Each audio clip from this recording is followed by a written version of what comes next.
Hey guys, welcome back to the channel. Today we're going to look at the new and improved object selection tool in Photoshop. It's a really awesome improved feature, making selections way more easier for us. So we're going to open Photoshop and we're going to open up an image. So just drag and drop and then the image will open. On the left hand side here you can see the object selection tool. So it's a square with another box around it.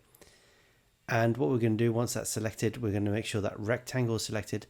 We're just going to draw a box around the object, and then we're going to let Photoshop do its thing and make that selection for us.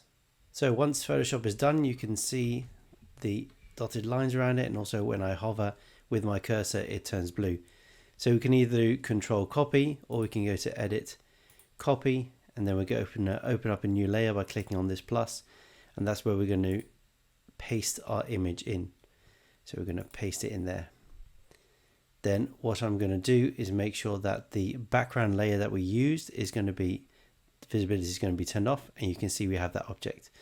So by clicking on the move tool, making sure that's selected, we can move our layer around. And what I'm going to do now is I'm going to add in another background. So something that we have downloaded from the internet. We drag that into Photoshop and it opens up. There we go, the image is loaded in and you can see it's now on top of the other layer. So just by selecting the layer that we want on top, clicking on your mouse and dragging it to the top, there you can see it. And with the move tool still selected, I'm going to move her along.